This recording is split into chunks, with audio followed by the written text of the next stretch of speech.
हरे कृष्ण। इस बार अष्टमी तिथि आ रही है 5 अप्रैल शनिवार के दिन। ये तिथि आरंभ होगी 4 अप्रैल शुक्रवार को रात 8:13 से और पूर्ण होगी 5 अप्रैल शनिवार के दिन शाम 7:26 पर। नवमी तिथि इस बार आरंभ होगी 5 अप्रैल रात 7:26 से और पूर्ण होगी 6 अप्रैल रात 7:22 पर। इस प्रकार सूर्योदय के अनुसार देखा जाए तो इस बार अष्टमी तिथि आ रही है 5 अप्रैल शनिवार के दिन और नवमी तिथि रहेगी 6 अप्रैल रविवार के दिन।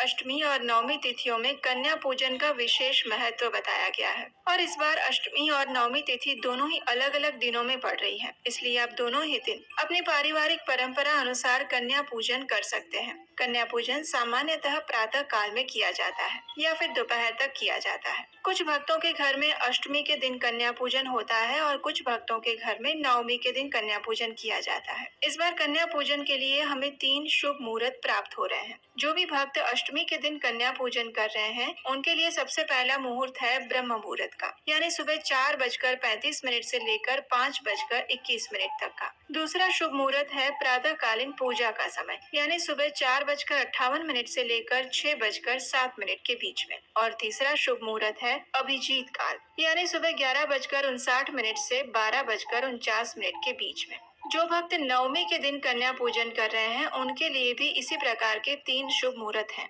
सबसे पहला मुहूर्त है ब्रह्म मुहूर्त, जो कि सुबह 4:24 से लेकर 5:20 तक का रहेगा। उसके बाद है प्रातः संध्या का मुहूर्त, यानी सुबह 4:57 से लेकर 6:05 तक का। और तीसरा अच्छा मुहूर्त है अभिजीत मुहूर्त, यानी दोपहर 11:58 से लेकर 12:49 तक का। तो इस प्रकार आप अपनी अनुकूलता और पारिवारिक परंपरा अनुसार इन दोनों में से किसी भी दिन कन्या पूजन कर सकते हैं। लेकिन एक बात का विशेष ध्यान रखें कि कन्या पूजन राहु काल के दौरान नहीं किया जाना चाहिए। और इस बार 5 अप्रैल को राहु काल का समय रहेगा सुबह 9 बजे से लेकर 10:30 तक और 6 अप्रैल नवमी के दिन राहु काल का समय रहेगा शाम 4:30 से लेकर शाम 6 बजे तक। तो इस प्रकार अगर आप अष्टमी के दिन कन्या पूजन कर रहे हैं तो वो आपको करना है 5 अप्रैल को, और अगर नवमी पर आप कन्या पूजन कर रहे हैं तो वो आपको करना है 6 अप्रैल को। कन्या पूजन में सामान्यतः 2 से 10 वर्ष की 9 कन्याओं की पूजा करनी चाहिए। अगर 9 कन्याएं उपलब्ध ना हो तो 1, 3, 5 या फिर 7 कन्याओं की पूजा भी की जा सकती है। इस चैत्र नवरात्रि के व्रत की समाप्ति तभी होगी जब इस व्रत का पारण या पूर्णाहुति की जाए।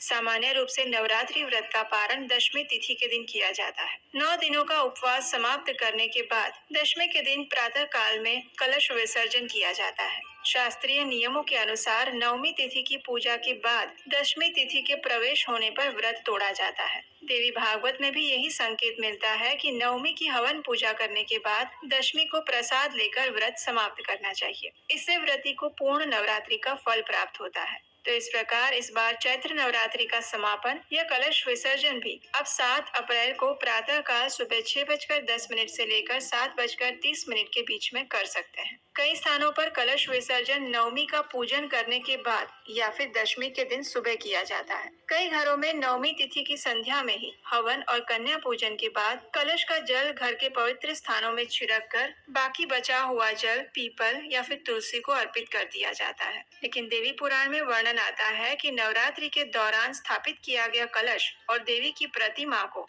दशमी तिथि के दिन ही विसर्जित करना शुभ माना गया है। तो इस प्रकार आप आने वाली अष्टमी और नवमी तिथि का पालन कर सकते हैं और ये थे उसके विशेष शुभ मुहूर्त और समय। और आज की वीडियो में हमने आपको कलश विसर्जन की भी जानकारी दी। अगर आप कलश विसर्जन के विषय में और विस्तृत जानकारी प्राप्त करना चाहते हैं तो नीचे कमेंट बॉक्स में हमें लिखकर बताइए, उसके ऊपर भी हम विस्तृत वीडियो बनाएंगे। ऐसे ही और वीडियोस को देखते रहने के लिए आपके अपने चैनल उपदेश शास्त्र का